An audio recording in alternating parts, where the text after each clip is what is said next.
Hello and welcome to the 45th episode of Pulp today. When I chose the novel I'm going to talk about today, I didn't make the connection between the number 45, the year 1945, the 45th President of the United States, and fascism and the difference between a public face and a real face, but here we are. It's interesting in this series, to me, it may not be interesting to you.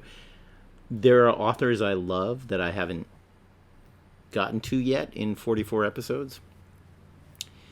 Philip K. Dick would be one of those. Roger Zelazny would be another one of those. And Kurt Vonnegut is definitely one of those. And this book, Mother Night, is about a German American living in Germany before World War II. When Hitler rises to power, he is ready to flee the country with his beautiful actress wife, and he is encouraged by an agent of the OSS, the Allied Intelligence Service, to stay in Germany and continue his day job as a radio personality in Nazi Germany and give pro-Nazi speeches into which they will insert coded messages for Allied agents. Of course, he does this the whole war with great fervor, knowing that he's helping the Allies, even as he is pretending to be a Nazi propagandist. And the war ends, spoiler alert if you haven't read the book, and he cannot find the OSS agent who recruited him, and he is arrested as a war criminal and taken to Israel to be tried for his war crime of being a master propagandist for the Nazi regime. I tell you all that so that the introduction makes a little sense. I'm only going to read the introduction.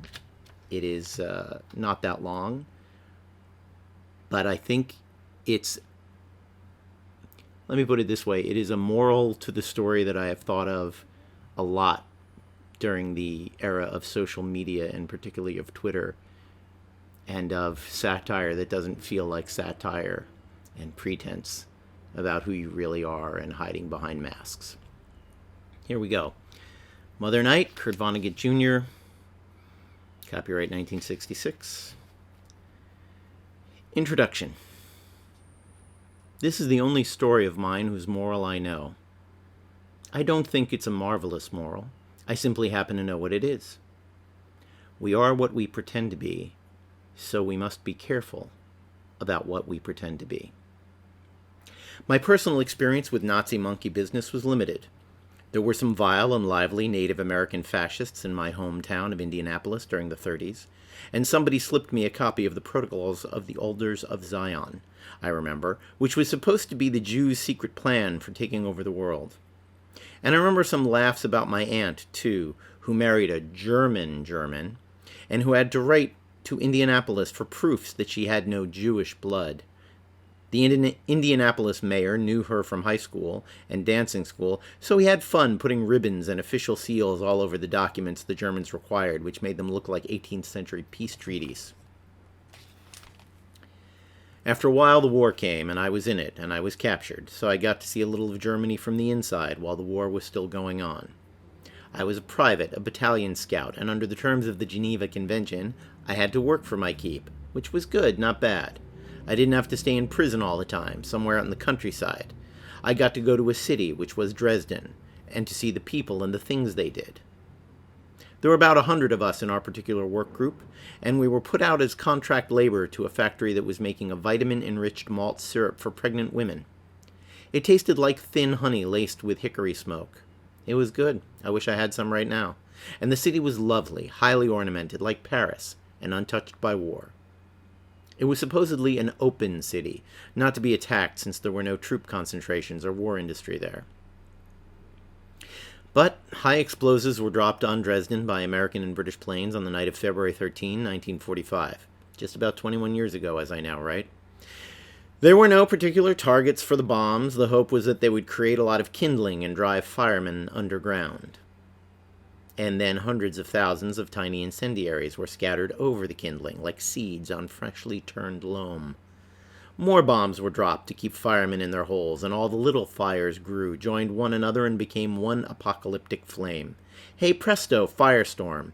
It was the largest massacre in European history, by the way. And so what?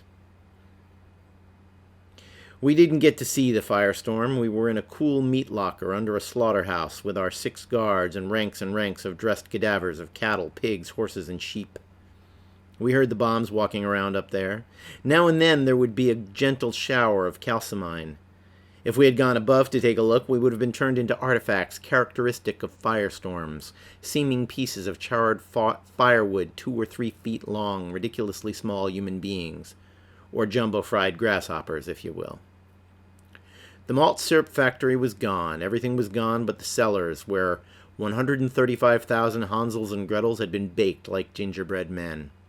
So we were put to work as corpse miners, breaking into shelters, bringing bodies out. And I got to see many German types of all ages as death had found them, usually with valuables in their laps. Sometimes relatives would come to watch us dig. They were interesting too. So much for Nazis and me.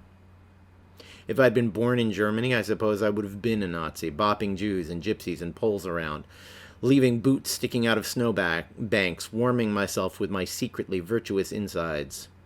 So it goes. There's another clear moral to this tale, now that I think about it.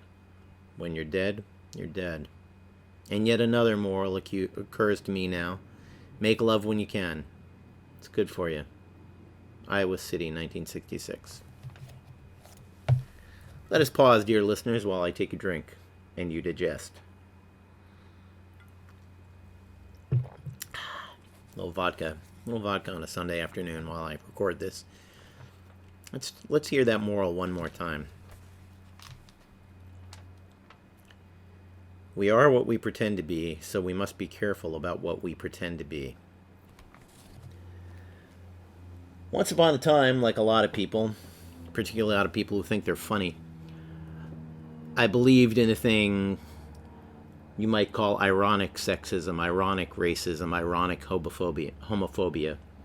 The thing where you pretend to be that thing so that you can mock that thing. But what I've learned over the years is that the people listening to you engage in your ironic homophobia, your ironic racism, and your ironic sexism is they don't always know the difference. And unless you're very good at what you do, a genius at what you do, no one will know the difference. We must be careful who we pretend to be. Me, myself, on social media, I don't really pretend to be anyone but myself. It seems exhausting to try to pretend to be someone else. I do have a Twitter account where I sort of pretend to be my father, but everybody knows he's dead and it's me. I guess, I recorded this once before, and I've never done this before. I deleted it and started over. Recorded it about a week ago. I got too mad, and I got too preachy, and maybe I'm too mad and too preachy again. But be careful what you pretend to be. Today's message from Kurt Vonnegut Jr. and me. Think about it. I'll catch you next time.